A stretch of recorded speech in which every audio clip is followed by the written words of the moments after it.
Shalom and welcome to Israel Policy Pod. I'm your host, Shanie Reichman, the Director of Strategic Initiatives and of IPF Atid at Israel Policy Forum.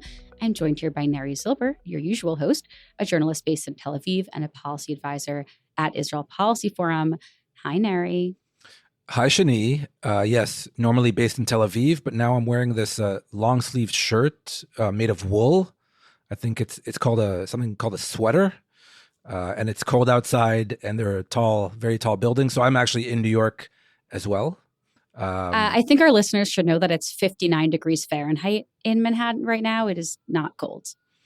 It's all relative. And when you come from East or West Asia and the Eastern Med, it's a bit nippy outside, but I'm enjoying it. But yes, I'm in New York, and we're recording this on November 4th. Yes. Inauspicious day, I believe. I don't know the right word. Yeah, we're going to go inauspicious day, probably the right adjective. 30 years to the day of the assassination on the Gregorian calendar, not the Yahrzeit. Right. Although the date itself is seared in most Israelis' memory. Not the Hebrew calendar day, but the actual date. It's definitely seared in mine. 30 years to the assassination of Israeli Prime Minister Yitzhak Rabin in what came to be known as Rabin Square, formerly Kikar Malchei Israel, in central Tel Aviv, next to the municipality. So 30 years to that horrific day. And also, I hear it's election day here in New York City. Yes, that's not the reason why I'm here, but it's happening as we speak. Yes, there is a mayoral election happening right now in New York City that has really centered on issues affecting Jews in Israel in a way that's pretty unusual for a local election. So we'll talk more about that as well. But of course, we're going to talk about your usual side of the world, Neri, including the state of play in Gaza and some internal Israeli affairs, including the Sde Teiman affair that we covered, I think, a year ago, maybe more. I'm sure. That's now back on the news cycle. So let's dig into it. Yes, we'll definitely get into it. And I'd like to do what they call a home and away, Shanie, even though we're both in your home and my former home in New York. So what I'd like to do, if possible, the first half we'll talk about Israel, and the second half we'll talk about America. And I love to talk about America. Yeah, and it's your specialty. So we'll talk about Mamdani and the general state of American Jewish, the general state of the American Jewry. But after we do like a little wrap up of Israel affairs, and I got into New York over this past weekend. So a lot has happened as usual in Israel. Thankfully, no full scale war. Like listeners and viewers of the podcast know, I'm a bit of a hex, but no lack of news in Israel the last couple of days. You know, I like to keep my questions really short. So you mentioned that the war in Gaza is still over. So yes or no, why or why not? Because I feel like every person I talk to has a different perspective. There are people who feel like everything's back to normal. We're on the right track. Other times you talk to folks who make it seem as though it could blow up at any moment. In Israel, anything can always blow up at any moment. So tell us what's going on that front. So obviously a fragile ceasefire already for couple of weeks in Gaza, and we got into the latest state of play last week with Ambassador Dan Shapiro, which was a terrific episode, going deep into where we're at and where we may be headed. But look, back of the envelope, current state of play, the ceasefire is holding because Donald Trump wants it to hold, and we've had two serious escalations since the ceasefire took hold. One last week. Early last week, the one the week prior, but Trump really bore down on both the Netanyahu government and via the various Arab and Muslim states on Hamas. So the ceasefire is moving ahead. We just saw 3 more deceased hostages return for burial to their families back in Israel. We're expecting another one, we hope, later tonight. And by the way, the last 3 deceased hostages that came back, all 3 were IDF soldiers. One was Asaf Hamimi, the most senior IDF commander and officer to fall on October 7th, and really throughout the war. He was a colonel. He was the head of the Southern Gaza Brigade. So basically the Gaza division that was overrun on that morning is made up of two regional brigades, the Northern Gaza Brigade and the Southern Gaza Brigade. He was a commander of the Southern Gaza Brigade, and he really was, if not the first, and one of the first commanders to go out and try to stop Hamas with just a handful of what they call his kind of HQ detail, just a handful of other soldiers. And he really put up a courageous fight before he fell, and then his body was seized and taken back to Gaza. And he actually was the first one, we believe, that relayed back to, well, the Gaza division and the general army that Israel was now at war. So he actually declared that it was a war very early on in the morning of October 7th. So he was returned and was just buried, I believe, earlier today. And so there are now 8 bodies still in captivity, being held by Hamas. We hope that'll go down to 7 by the time this podcast goes up. 6 of them, 6 of the 8 are Israelis. 2 of them, by the way, are foreign nationals. So we're making progress, and that's all for the good, even though Hamas was slow rolling the process a little bit for its own purposes, as we know. But it looks like there's enough pressure being brought to bear on Hamas to actually move ahead, every few days with that. We hope that all of them come back, obviously. And then that the hope is that will facilitate and ease a transition between this phase 1 of the deal, as we've come to know it, into phase 2 of the deal and all the bigger picture, heavier theoretically, diplomatic. there are like 20 steps to this whole plan, right? So where are we in that list of steps? And how do we kind of move from one to the other? Is there a sequence where, okay, once all the bodies of hostages are returned, then we move into this next phase? Or are all these things happening simultaneously? Because we do know there's talk of international stabilization forces, it's being called, right? So there are a lot of different moving pieces happening at the same time. There are. There are a lot of moving pieces, and I'd love to tell you that there are concrete answers, but there are no concrete answers as we've come to understand them. There's still discussions about all the issues. And yeah, this all came about, this Gaza ceasefire deal came about because of Trump's 20-point plan to end the war. But that was a very ambitious and very kind of bigger picture document. Essentially, the first phase has to do with the first 9 points of the plan, more or less, depending on who's counting. Then you have, maybe 9 others that are related to the second phase, each one of them a world unto itself, a massive diplomatic lift. Then you have these longer term visions as part of the plan, like discussions over the Palestinian Authority reforming itself and returning back to actually govern and control the Gaza Strip. Nobody believes that will happen tomorrow or be allowed to happen tomorrow, by the way, especially by the Israeli government. And then I think, even the last point, the 20th point, is discussions between Israelis and Palestinians about pathway to Palestinian self-determination. Again, that is a longer term process, but all that was in the 20-point plan that Trump laid out and that the Israeli government agreed to. Shouldn't go unnoticed that this far-right Israeli government agreed to precisely those things that it vowed it would never agree to. But anyway, we're still in the first few points. We're still in the first stage of the ceasefire. And the hope is that, once all the hostages are back, or at least the vast, vast majority of them, that we'll start seeing implementation of phase 2, which a big part of it is, like you said, the kind of development and raising and then deployment of this international stabilization force a few blocks away from where we're recording this, Shanie, at the UN HQ on the East River. They're trying to hash out a UN Security Council resolution.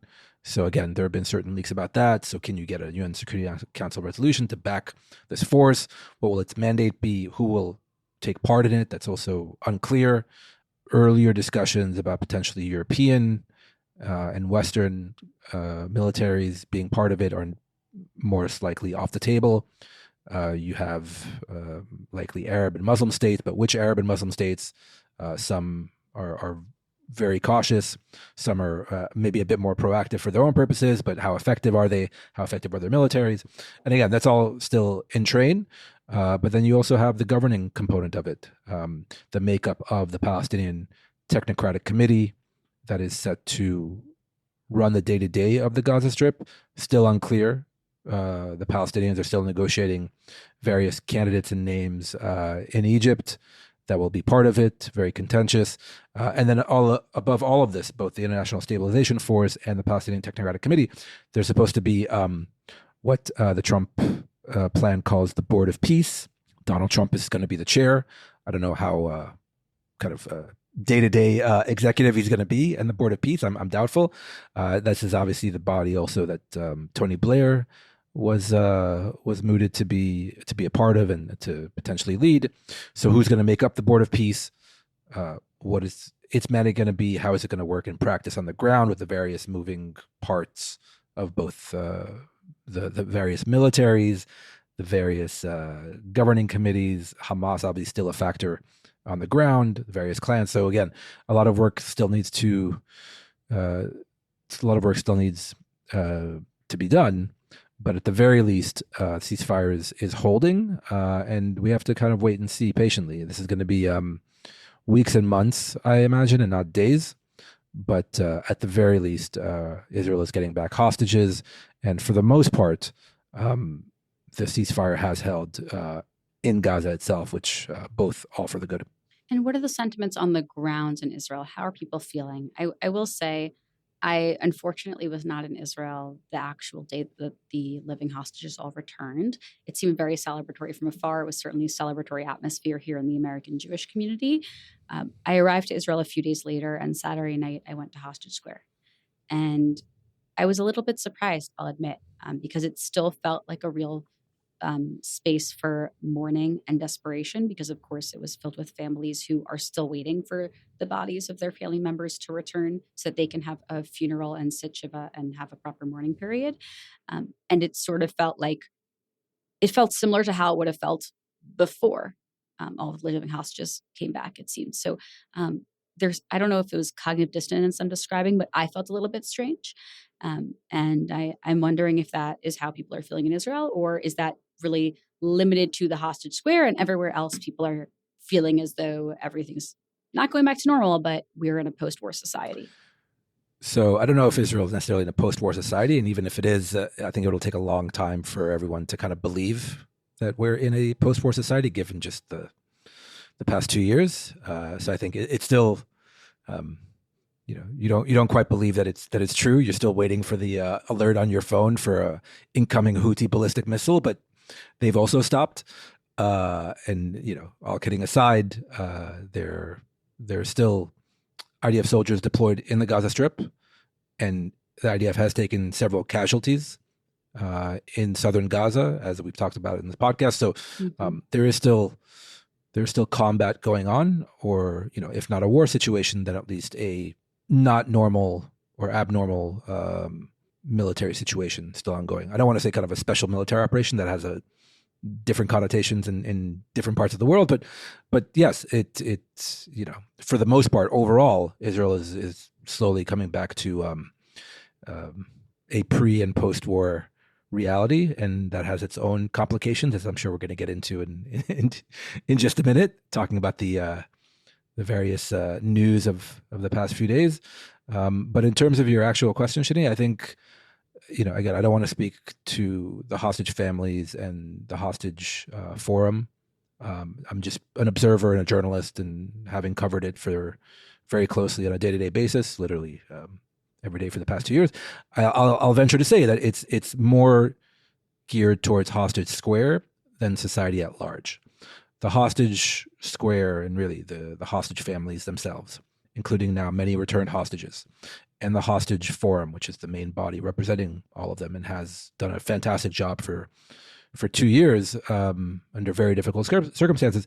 They want to keep the pressure on to get everyone back home. So there are still 8 people in captivity in Gaza that they want to get back home. So they're doing their utmost to keep pressure on the government, definitely, on the mediators, on Donald Trump itself, issuing statements addressing Trump directly, and publicly in Israel.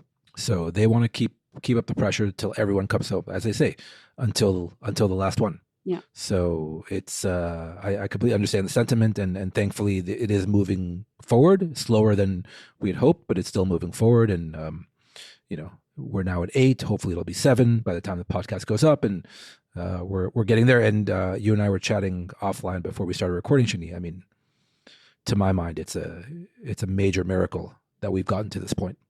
If you had told me on October 8th, 2023, that there were 251 people, both alive and deceased, taken on the day, and you add that to the 4 Israeli hostages that precede October 7th, so the 2 fallen IDF soldiers from the 2014 war, and the 2 civilians who have their own kind of mental issues and entered Gaza alone. So you had 255 Israelis and foreign nationals hostage in Gaza on October 8th, 2023. If you had told me that we'd now be down to 8, and obviously 2 years of very difficult war, but Israel was negotiating with Hamas for over a decade for 2 bodies and 2 civilians. And a very senior Israeli official told me at the very start of the war, I mean, those negotiations were going nowhere because Hamas was demanding an exorbitant price. And now we just got 3 bodies back the other day, and it's part of this overall deal. But the price, I dare say, was one that Israel was ready to pay and did pay, and that's also good. Yes. That said, Israel has also shifted a lot of their preferences throughout this war. Right? What do you mean? I would say at the start there was a resistance to any deal that called for a complete end to the war, and there was a preference for a temporary ceasefire over a full deal. Right now, they signed a full deal at this point. Right? They even preferred it by now. Right. So there was a shift there. No, I mean, 100%. In the beginning of the war, Netanyahu didn't even want to include the return of hostages as part of the war aims, the official goals of the war. In the very beginning of the war, he didn't even mention the hostages until essentially he was forced into it. I mean, again, we don't need to kind of rehash how we got here over the past month, but yes, there was Donald Trump pressure on Netanyahu to end the war. But I'm just saying, if you step back and leave aside the personalities involved and the various permutations politically of the past 2 years, just in terms of the cold, hard deal that was struck, and the fact that Israel was able to extricate so many hostages, especially in recent weeks, really, out of Gaza, extraordinary kind of in historical perspective, maybe not in the perspective of the October 7th war. Yeah. All the credit to those who didn't let us and didn't let politicians forget about them. Right. All credit to the hostage families, honestly. I don't know if you're ready to move on from the Gaza conversation back inside Israel, as they say. But I think I am. We'll talk about, I told you, I don't even know how to ask you this question in an intelligent way, but the general Sde Teiman affair, can we call it an affair, that is also bringing up the confrontations between the power struggle between the judicial system and the political echelon. What is going on? Well, you pose it very well. What the hell is going on in recent days with regard to the Sde Teiman scandal? I mean, it's not just an affair; it's a scandal and a disgrace, really.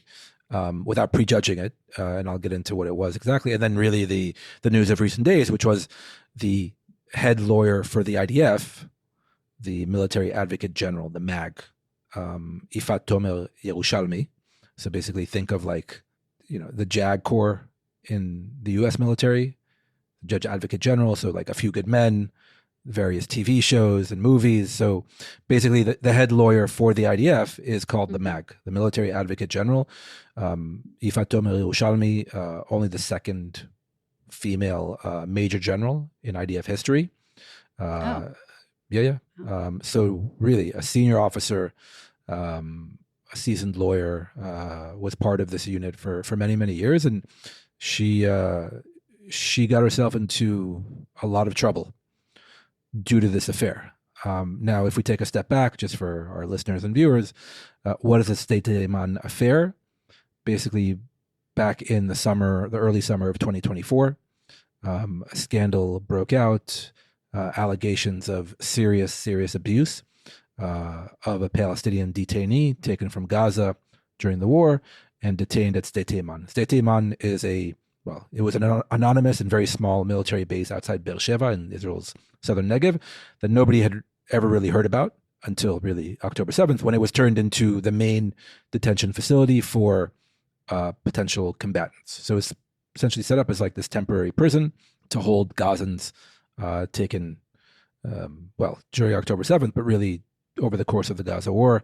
And this individual was one of them. We believe he may have been a Hamas policeman inside Gaza, not, as some Israeli right-wingers claimed, a Nukba terrorist, one of the hardcore commandos that invaded southern Israel on October 7th. Anyway, these are the details. The allegations, again, they were allegations, and also there was serious proof of it, of major abuse of this detainee by at least 5 Israeli, for lack of a better word, prison guards, the unit that was tasked with... Are prison guards part of the military? Are these soldiers? Are these considered soldiers? They're not general, like, sort of hired security. No, they're not hired security. Some are regular army, some are reservists. There's also been, this incident aside, there were many reports either in the international media or even in local media, but really by Haaretz, the left-wing newspaper, anonymous individuals that had served at Sde Teiman coming forward and saying, the situation there was quite bad in terms of abuse. Now, again, this needs to be investigated, which is what the MAG is for, right? They're one of their purposes is investigating wrongdoing inside the IDF.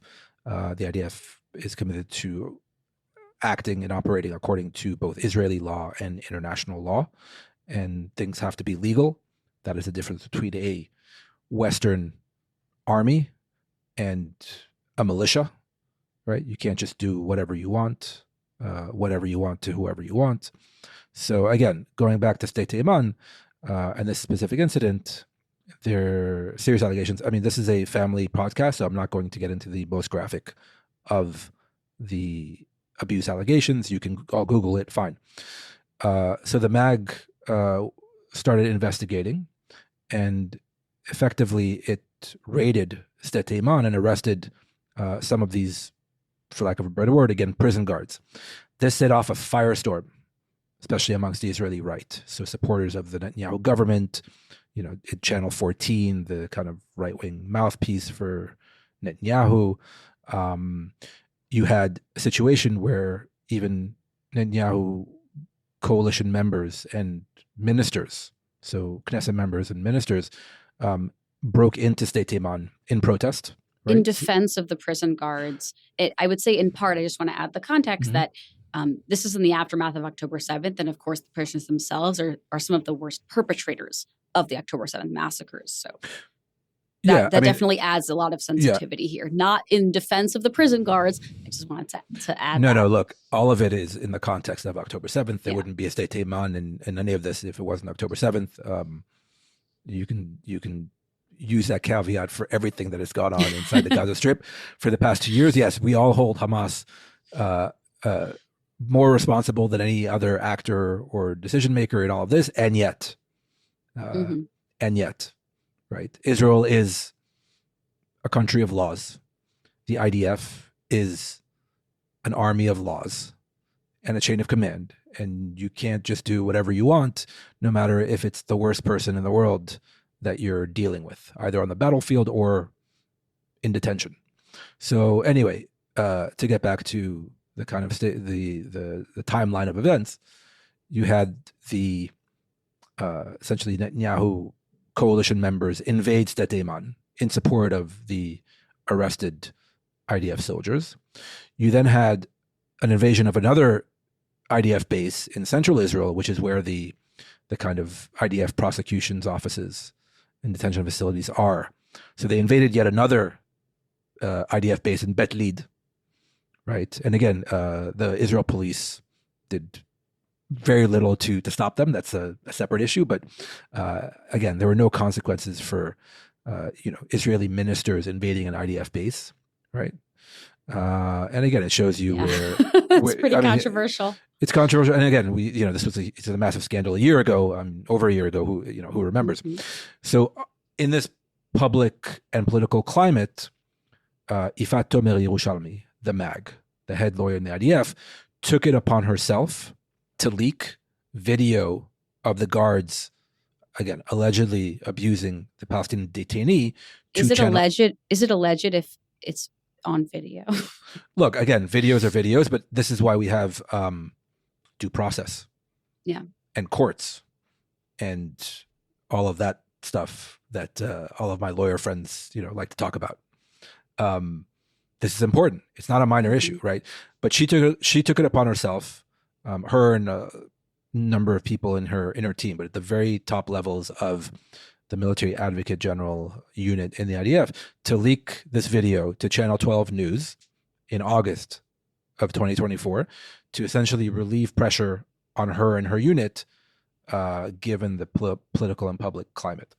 And that set off a massive, again, public debate inside Israel.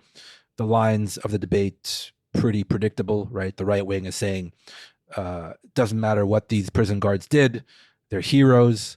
Like you said, they're dealing with the worst of the worst, responsible for October 7th, even though that individual may not have been personally responsible for October 7th, fine. And then you had, let's say, the more liberal side of the Israeli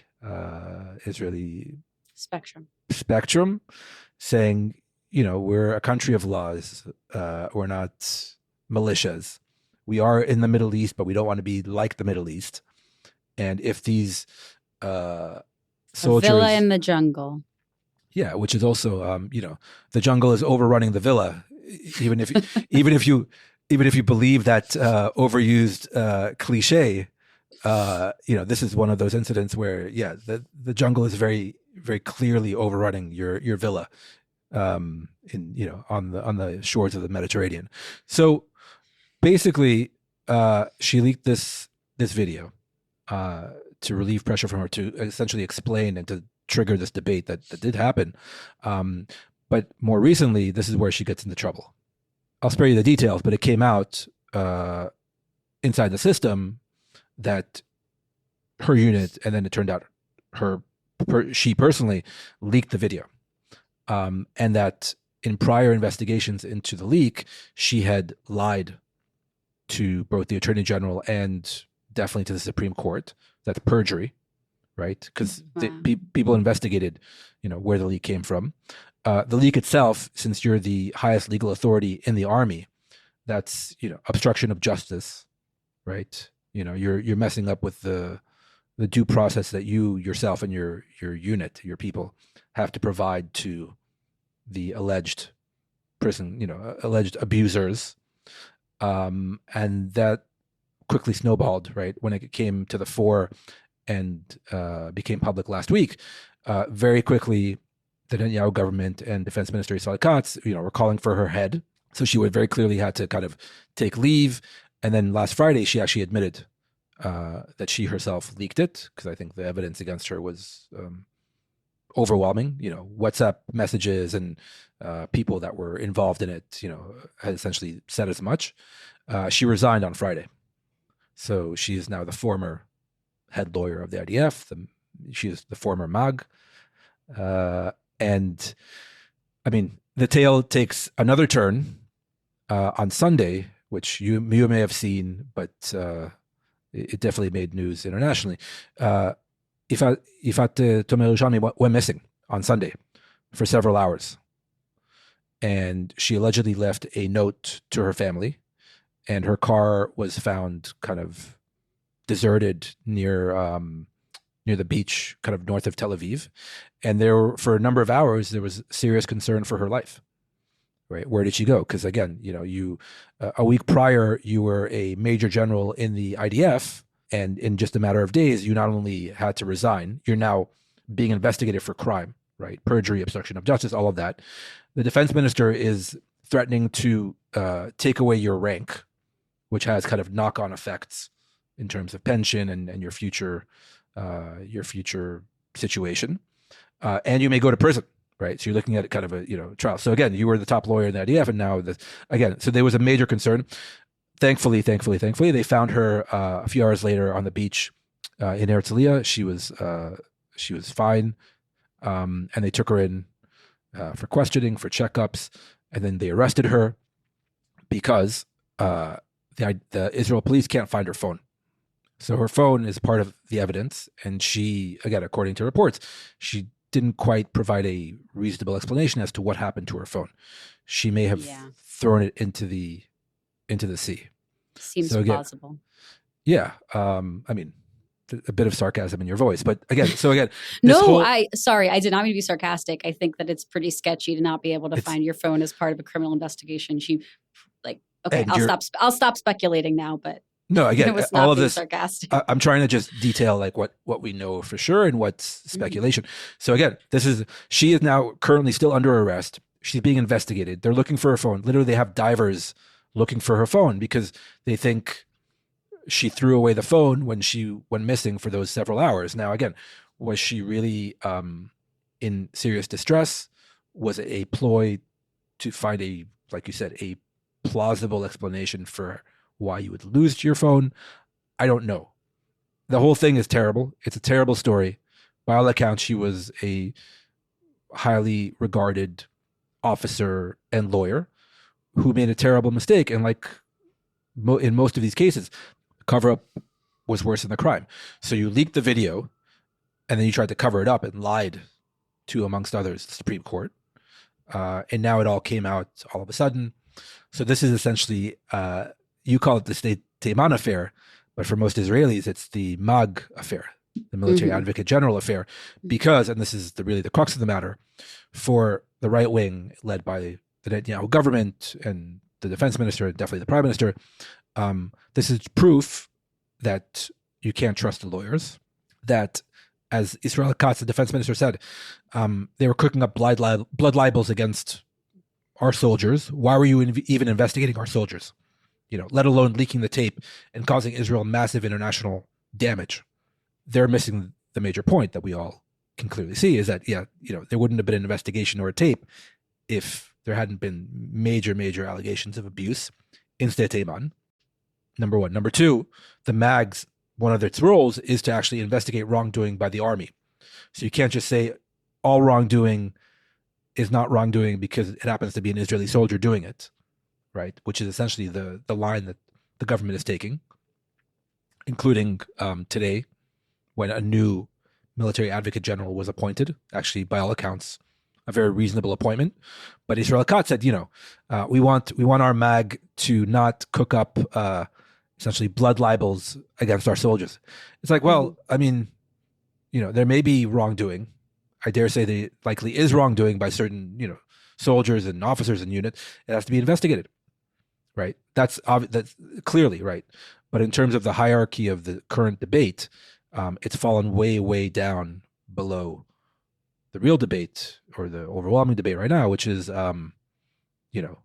what this specific MAG did or did not do, leaking the video, who knew about the leak, the conspiracy theories that stem from that, and so on and so forth. So again, this is the bottom line. She caused major damage to trust in not only that specific institution, but all kind of judicial institutions in Israel, which has been a major point of contention now since this Netanyahu government came into power 3 years ago. She caused major damage to what I like to call, the anti-Netanyahu liberal forces or camp in Israel, because, a run-of-the-mill middle Israel citizen / potential future voter would say, well, they're all the same. They're all terrible, right? Netanyahu may have done this or that, and related into his corruption trial, but look at the top lawyer of the IDF, right, leaking this tape and all of that. So she caused major damage, and all my sympathy goes out to her. But it's just not done. It's just not done, especially as for a person in that position. And then my final point, Shanie, this all comes in addition to the news. I believe it was yesterday.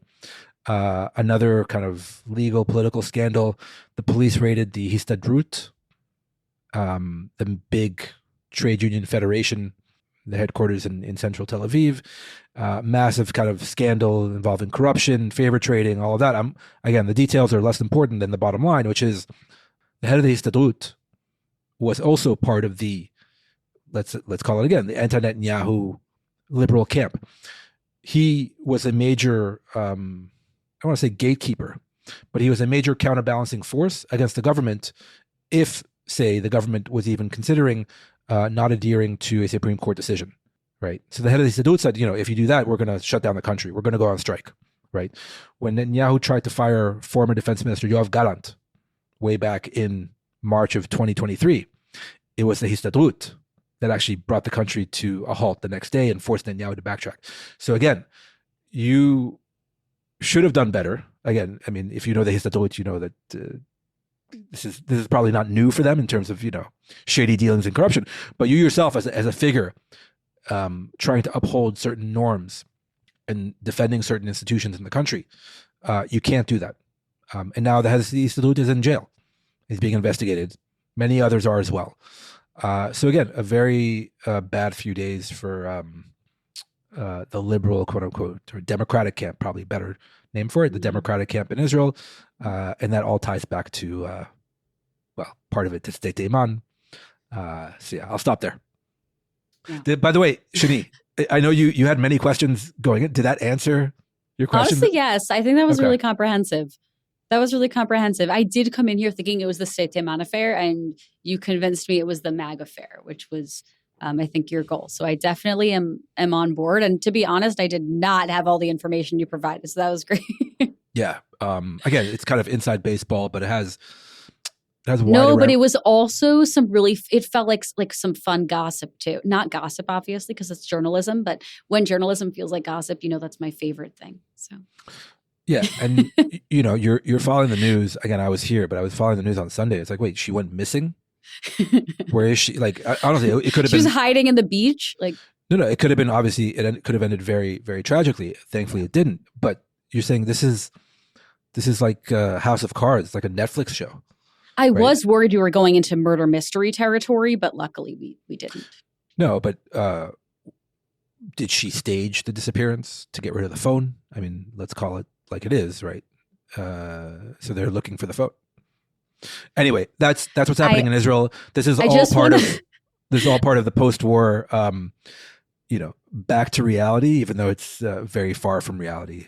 I just want to note that I know that most people don't watch this on YouTube, but you're missing out because there are a lot of facial expressions revealing all of my true emotions and some of Neri's as well. So I just want to name that, even though most of our listeners are not on YouTube. Yeah, I hope the disappointment and anger comes across in my facial expressions, because these things are just not done, and it's definitely not done when you yourself and the entire system and all these institutions are under major, major stress and under major, major fire, metaphorical fire, but fire from the current government. And you're not making anyone's life easier. And if we're looking at elections coming up in, the coming year, this will be a major point, to kind of dilute the anger at the government, saying, well, how can you trust these actual gatekeepers, these institutions? They're all the same. Israel Policy Forum is a policy organization rooted in the Jewish community. Our mission is to build support for a secure, Jewish, democratic Israel through a viable resolution to the Israeli-Palestinian conflict, advancing pragmatic U.S. policy towards the conflict, U.S.-Israel relations, and regional diplomacy among policymakers and community leaders. We promote policy measures endorsed by credible security experts, develop analysis and commentary, and convene programs that engage and educate leaders across the political, denominational, and generational spectrums. Our Young Professionals initiative, IPF Atid, works to elevate the discourse among next-generation leaders by building community and facilitating engaging programs related to Israeli-Palestinian affairs. To learn more about our work, visit us online at israelpolicyforum.org and follow us on social media. If you rely on Israel Policy Forum for credible and nuanced analysis, please make a tax-deductible gift today at ipf.li/supportthepod or at the Support the Show link in the show notes. That is all the news that's fit to talk about from Israel, I believe. I wanted to shift, Shanie, to your neck of the woods, which is now my neck of the woods. First, I mean, very briefly, what was your, I mean, you kind of big picture, you in terms of, American Jewish society, the discourse, and also you personally as Shanie, head of IPF's Young Professional Network. Has there been a change in the conversation since the ceasefire took effect? Has the kind of level of emotions gone down a little bit, or has it remained steady? I think the emotions are going down a little bit. The broad spectrum of, we'll call them liberal American Jews, which of course is the majority of American Jews, are feeling that sigh of relief, are feeling the move towards a post-war Israel that we can relate to in a very different way. Doesn't mean that people are ready to have the hard conversations that, frankly, we've been postponing for 2 years, that were put on pause within Israeli society to some extent, and between American Jewry and Israeli society. But I think that's where we're looking towards. And of course, those of us who really exist in spaces that are trying to influence the public discourse and are thinking critically about policy are very much in this headspace of what is the horizon, what is the vision for Israel, both in the democratic front and the security front and the peace front and in all of these spaces. And some of us are itching to get back to it and think about how we can move in a positive direction. But I don't know that that's where Israelis are at, as you noted. I said, are we in a post-war society? And you almost laughed in my face, right? Like, of course, we're nowhere near that. And I certainly felt that when I was in Israel. And I think that gap is going to remain because the sort of trauma of war doesn't fade that quickly, I suppose. Yeah, the hardening of Israeli minds. It's almost, the war was almost, I don't want to say a distraction, but when you're in it, you're kind of focused on day to day and what will happen tomorrow and all that. Now that Israelis are kind of, at least there's a ceasefire, it's, I think there's a lot of processing going on, and some of the processing has been, more hardline than I'd like. But I think that's, like you said, it's going to be a longer term process. And in terms of American Jews, I think most of us are hoping that the discourse in this country can move past Israel a little bit. It's been so centered around Israel at every level, federal, national, and we're going to talk about literally a local mayor election, not even at the state level, that's centering around Israel in a lot of ways. And I think a lot of us are just hoping we could be ignored for a little bit and that everyone will stop talking about us so much and stop talking about Israel so much. I don't think that's necessarily in the cards, because to be honest, there was a frustrating component of seeing the, we'll call them detractors of Israel, right? Like sort of the proper anti-Israel camp, not really expressing what I would think to be like a legitimate relief. Or I think part of the issue is that Trump was the one who orchestrated the ceasefire. And so for those on the far left, it is hard to acknowledge a positive thing coming from Trump, right? I think you've talked about this in the podcast before. It's been even hard for me, I will say, to be so positive about something that Trump did, someone with whom I disagree on a lot of things. And so certainly on the far left and in the anti-Israel camp on the left, it's been hard to be positive about this. But I would hope that people who have been yelling about this war for 2 years since the day it started against Israel would at least acknowledge that it is now at least temporarily over. And we haven't seen any of that. So the discourse hasn't shifted that much outside of the American Jewish community, even though I think a lot of us are taking a breath. But I do want to talk about how it's played into the race in New York City. Today is election day. It is. Everyone I talk to, I've been talking to mostly Israelis today, so everybody wants to know what the hell's going on. I want to know what's going on. Okay, so I'll speak about American Jewry in general, and then I'll speak about young people, because obviously there are different politics amongst young people and the general community.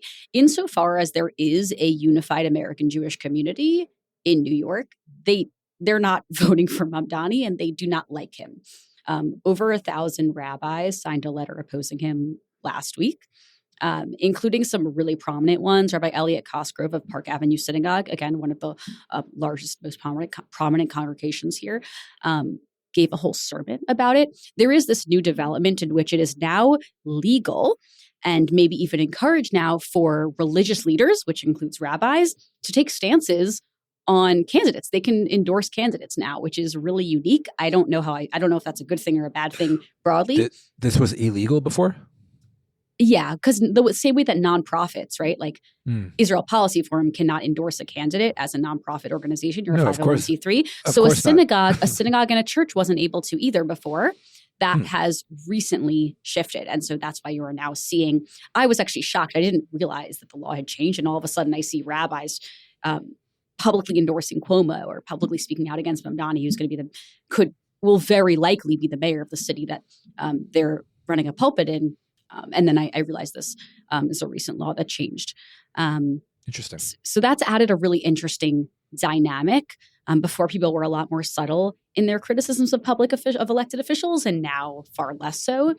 In terms of young people, certainly there are a lot of young American Jews who, like a lot of young New Yorkers, are energized by Mamdani. They see, first of all, they deeply have deep disdain for Cuomo for a variety of reasons, including the sexual harassment allegations against him, and a lot of other components of his handling and speculation of corruption, things like that.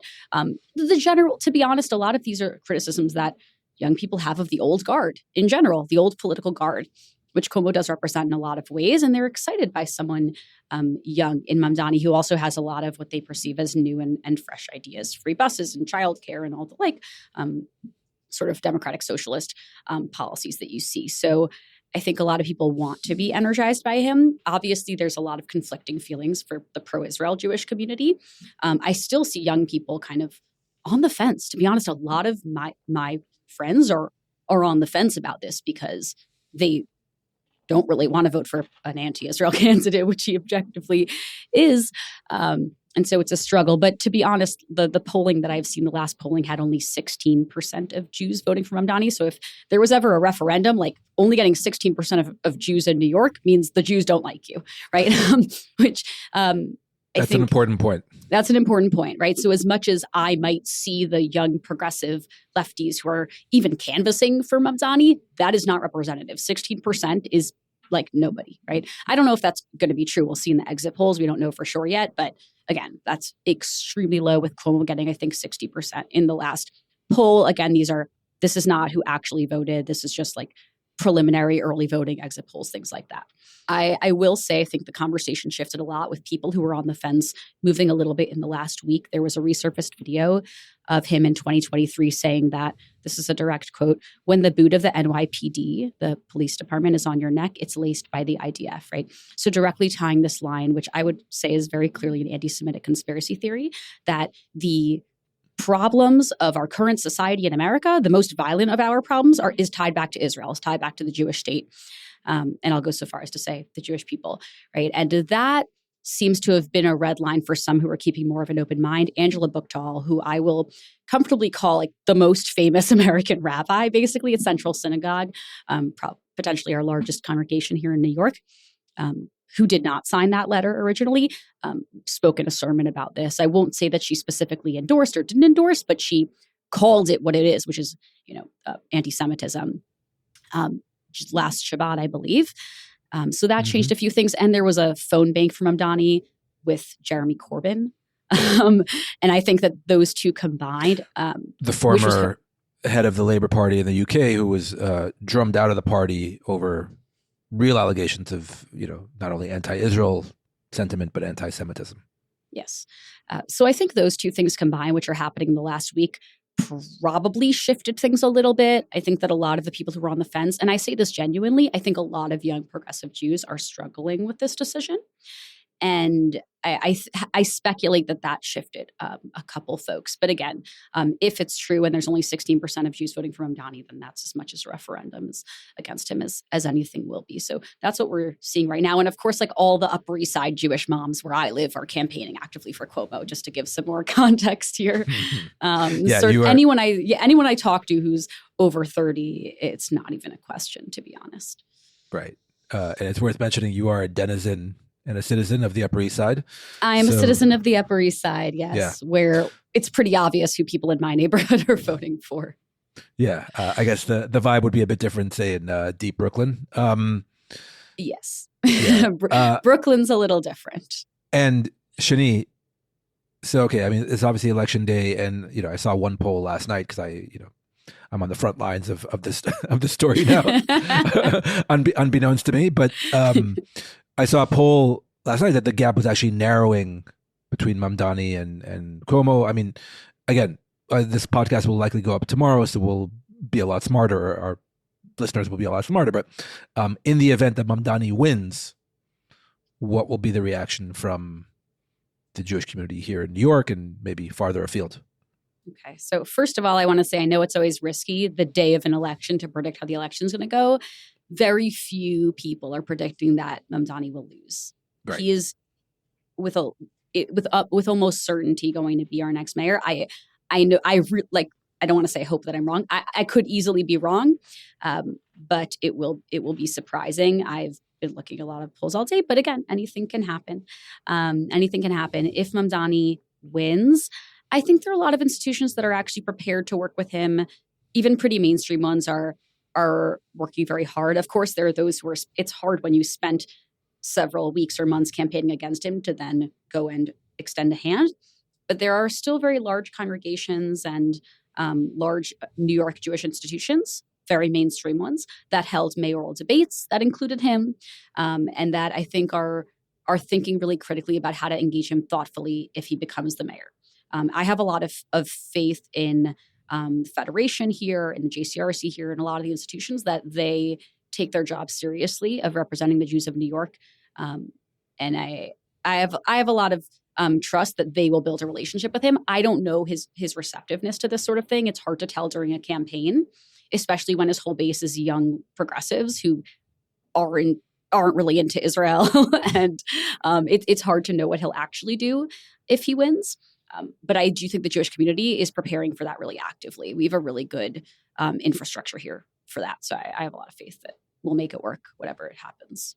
Okay. I will add, because I'm a person who I think will be less affected than a lot of others. But I do worry that in places like Brooklyn, where there are a lot of ultra-Orthodox Jews who receive a lot more anti-Semitic, or are subject to a lot more anti-Semitism and hate crimes, and even violent hate crimes, I am concerned that this will embolden a lot of the people who commit those hate crimes against them. I just want to name that.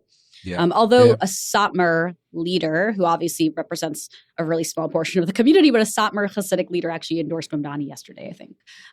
But again, that's not really representative of the Jewish community or the Orthodox community either, which I'm also sort of live in that community as well.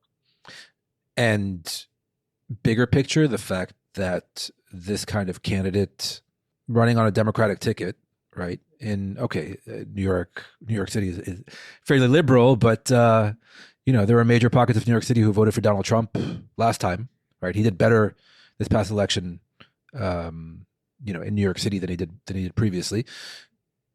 What does it say about the direction not only of the Democratic Party but politics in America, where such a I'll use the word unabashedly anti-Israel candidate, right?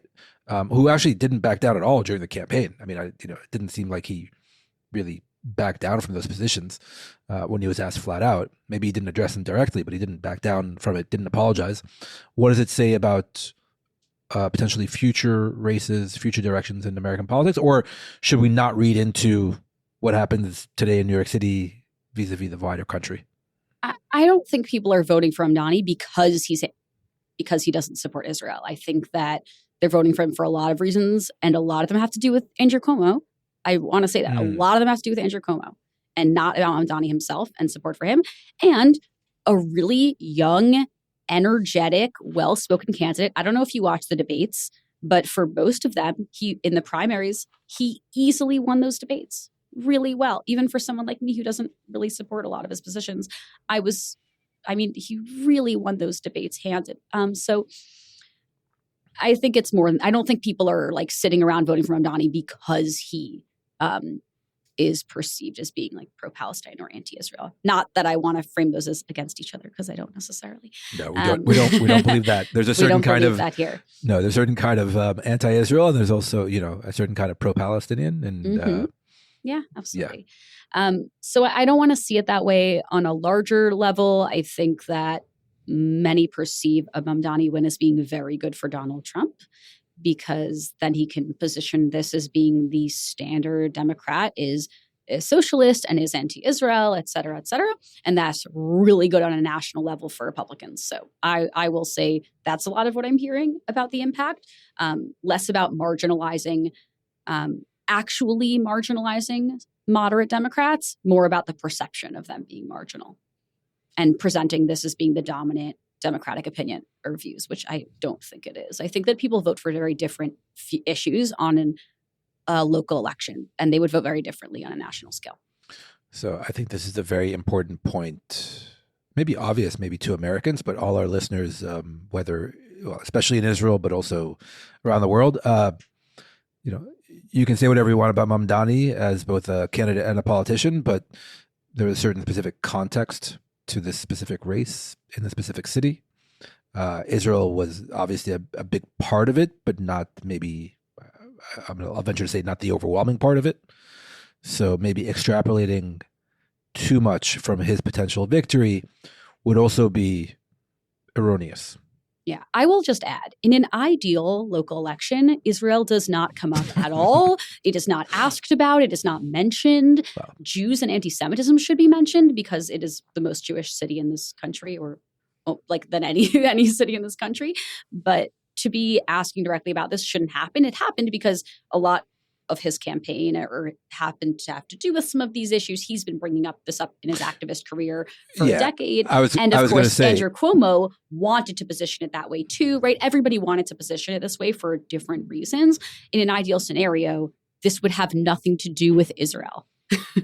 Yeah. But there's also, some of it, Mamdani himself bears responsibility for, because I know this from someone who went to college with him. This was, the Israel thing didn't pop up at the start of this campaign.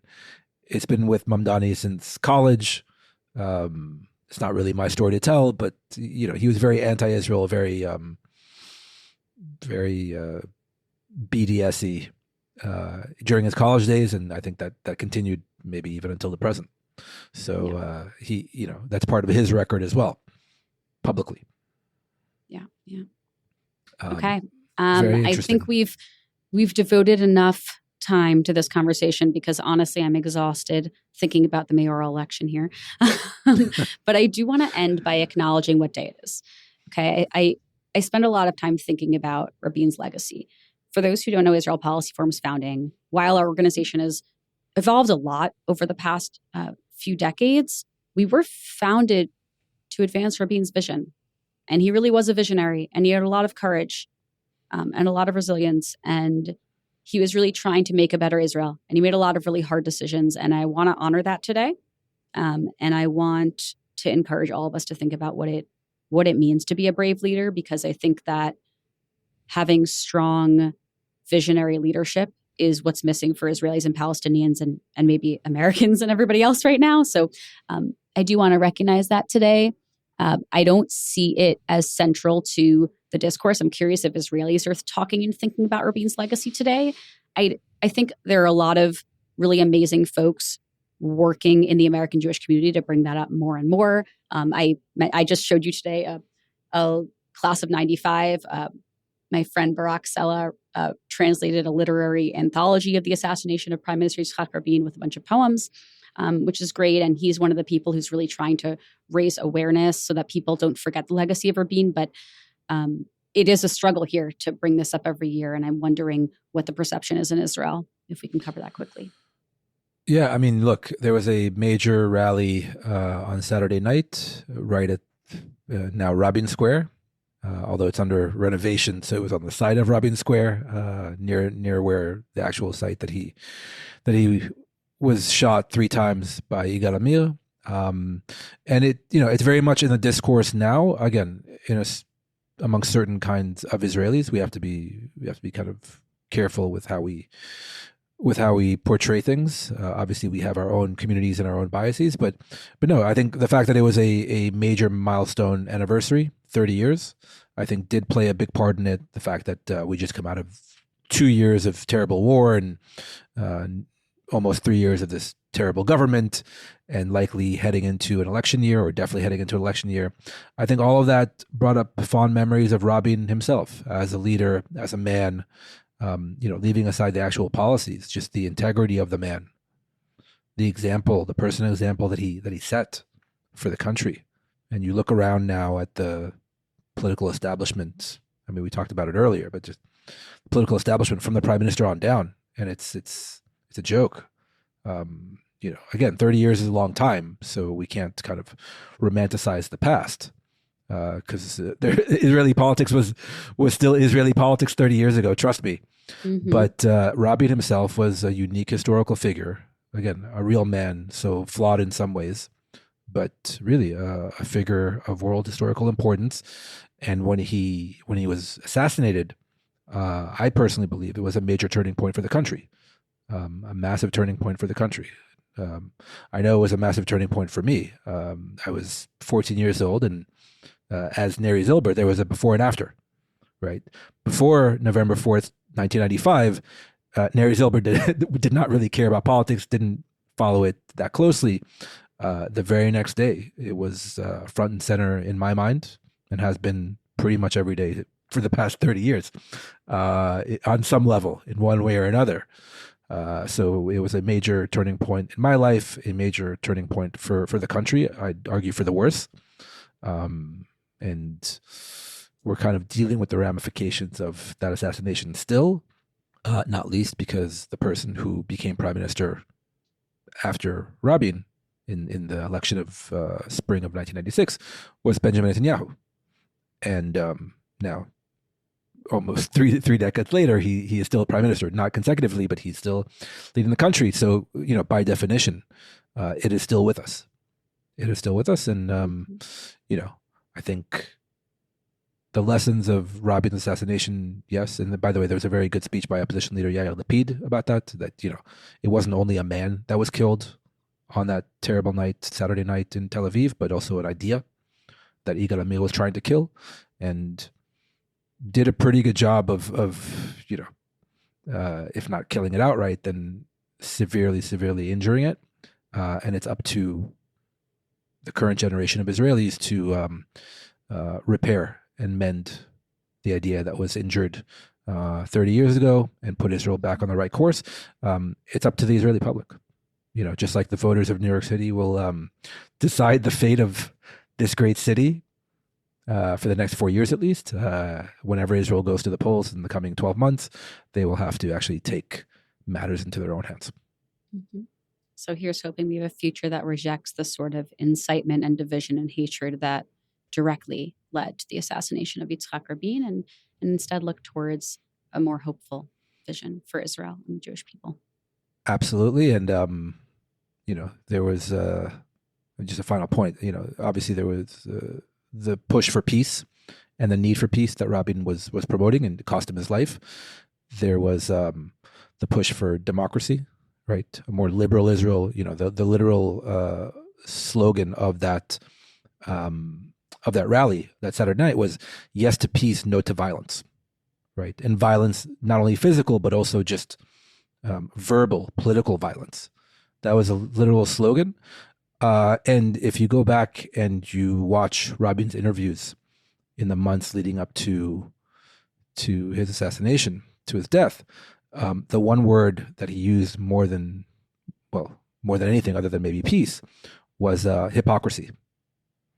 And he was saying the leader of the opposition is a hypocrite because he knows better and yet is saying the opposite and is inciting his followers and his political supporters against the government, against the push that was being promoted by the government, up to, Rabin couldn't have done it, but it paved the way, shall we say. It loosened the guardrails and led up to the terrible night of November 4th, 1995. So hypocrisy was the major charge of Rabin vis-a-vis Benjamin Netanyahu. 30 years later, not much has changed. Thanks, Neri. Take care, Shanie. Good to be with you in New York. Bye.